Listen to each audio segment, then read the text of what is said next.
जो मूर्तियों के पीछे भागते रहते, मैं देखता हूँ उठा उठा करके लेते रहते हैं और वो आकर के बोलते हैं कि ये खंडित हो गया, वो खंडित हो गया। मैं देख रहा था, किसी ने मुझे दिखाया कि ये देखिए यूपी के अंदर पैरों के नीचे रख रख करके उनके ऊपर रेती लगा लगा करके रगड़ रगड़ करके उनको बिल्कुल साफ किया जा रहा, हाथ लगा लगा करके रगड़ के देख रहे कहीं कुछ रह तो नहीं गया और साफ करते हैं। जो पीतल के तैयार कर रहे, वो उनसे को बोल भी रहे, अरे पैरों के नीचे क्यों रखे हुए हो? उन्होंने कहा पैरों के नीचे रखे बगैर तो ये तैयार ही नहीं होंगे, ये तो ऐसे ही हमारी पीढ़ियाँ चली गई, पीढ़ी दर पीढ़ी हमारा यही काम है, लेकिन इसको क्या किए बिना, ऐसे रखे बिना, पैरों के नीचे दबाए बगैर तैयार नहीं होगा। फिर किस प्रकार से आप ये उम्मीद कर सकते हो कि ये जो मूर्ति है ये हमारा कल्याण कर देगी? किस प्रकार से आप ये सोच सकते हो कि ये हमें आदेश देगी? कैसे आपके अंदर ये विचार कैसे पैदा हो सकता है?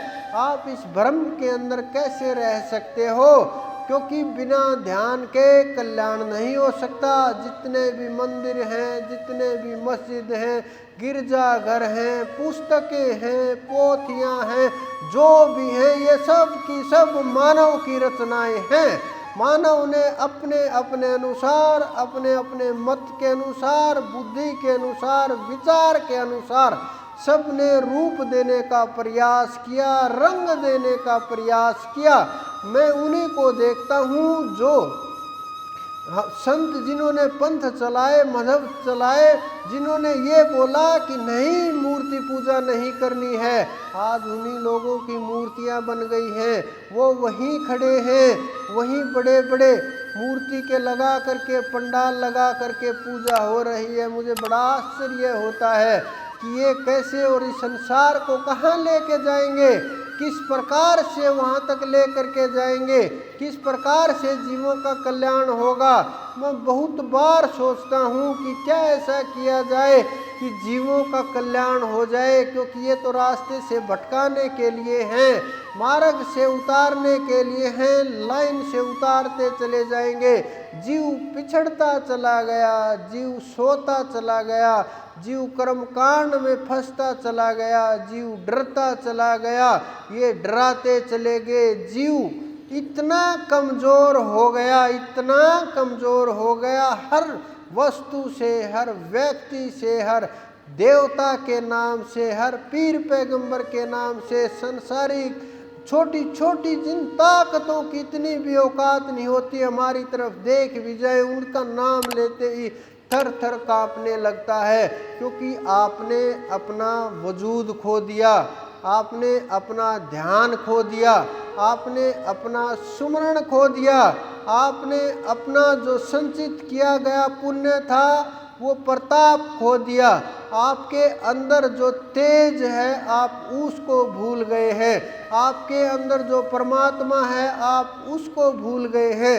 आपके अंदर जो चल रहा है, जो जी रहा है, जो शरीर को चला रहा है, जो इस लोकांतर को चला रहा है, जो ब्रह्मांड को चला रहा है, वो सच्चे बादशाह को आप भूल गए हैं। अपनी ताकत को जो भूल जाता है वो कभी खुश नहीं रह सकता।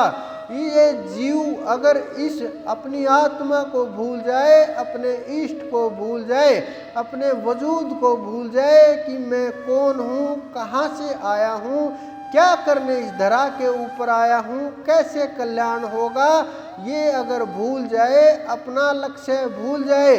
क्योंकि जब गर्भ के अंदर जीव होता है तो ऊपर की तरफ पैर होते हैं, नीचे की तरफ सिर होता है। ये नहीं कि केवल कुछ लोगों के अंदर होते हैं, कुछ धर्मों के अंदर होते हैं। परमात्मा कहीं किसी के अंदर कोई भेद नहीं करता, उनके लिए सब बराबर होते हैं और सबके साथ एक जैसा व्यवहार करता है। सब धर्मों के अंदर इसी प्रकार से जीव पैदा होते हैं, इसी प्रकार से जन्म लेते हैं, इस प्रकार से गर्भधारण होता है, इसी प्रकार से बच्चा बढ़ता है और इसी प्रकार से संसार के अंदर आता है। जब इस प्रकार से होता है, अंदर जब बच्चा होता है, अब तो साइंस भी ये प्रूफ करने लगा है कि जब हंसते हैं तो भी बच्चे की एकदम से दिक्कत आनी शुरू हो जाती है और उसके चोट भी लग सकती है। साइंस कितना खोजबीन करने लगा है आज, जो पुराने ज़माने का नहीं पता होता था कि अंदर में जीव को कितनी कितनी परेशानियां आती हैं। माँ अगर तेज खा ले, कुछ तीखा खा ले, तो उसके अंदर बच्चे को जा करके परेशानी होती है।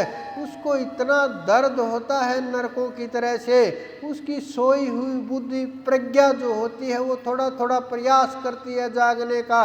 इसीलिए हमारे संतों ने ये कहा है कि वो प्रार्थना करने लगता है, मुझे गर्भ से बाहर निकालिए, मैं बाहर निकल करके आपको याद करूंगा और आप तक पहुंचने का प्रयास करूंगा। हे परमपिता परमेश्वर, मुझे बाहर निकालिए इस संसार से, जो मैं फंसा हुआ हूँ। अगर संसार में आया तो आपको भूलूंगा नहीं। बार बार प्रयत्न करता है, लेकिन कर्मों के अनुसार खेल होता है। बहुत से बच्चे पैदा होने से पहले ही चले जाते हैं, बहुत से बच्चे पैदा होते ही चले जाते हैं, बहुत से थोड़े थोड़े समय के अनुसार जाते रहते हैं, क्योंकि कर्म का खेल होता है। कर्म की गति टारे नहीं टरे। क्योंकि संसार के अंदर जो आपने काम करने वाले लोग देखे होंगे, कष्ट दूर करने वाले लोग देखे होंगे, वो बोलते हैं कि ये अभी बाबा जी आएंगे और कष्ट काट देंगे। कष्ट बाबा जी से नहीं कटेगा, आप कितना भी जोर लगा लें, चाहे कोई भी हो, चाहे कोई भी देवी देवता हो, नहीं काट सकता। कारण क्या है? कभी आपने सोचा बैठ करके क्यों नहीं कट सकता? क्यों बोल रहा हूँ मैं ऐसा? लेकिन कट कैसे सकता? रास्ता क्या है? कट इसलिए नहीं सकता क्योंकि सारा खेल कर्म बंधन का है। कर्म बंधन से ही सब कुछ चलता है, कर्म बंधन से ही जीवन चलता है।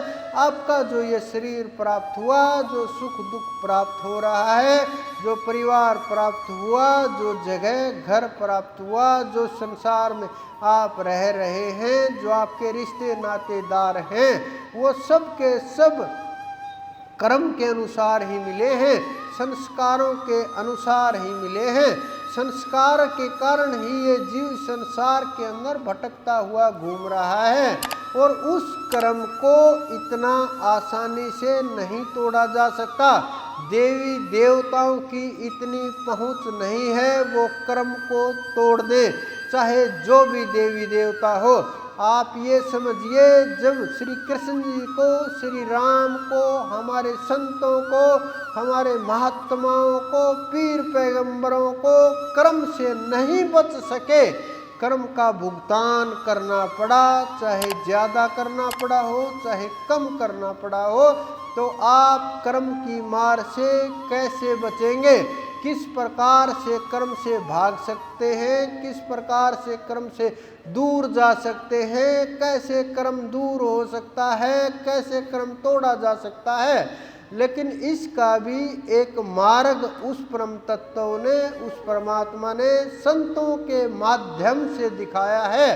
दूसरा कोई रास्ता नहीं कि और किसी माध्यम से, पैसे से तोड़ा जा सके, यज्ञ तप से तोड़ा जा सके, दान से तोड़ा जा सके, नहीं तोड़ा जा सकता। नए कर्म बन जाएंगे, और ज़्यादा फंस जाओगे, परेशानी और बढ़ जाएगी, कम नहीं होगी।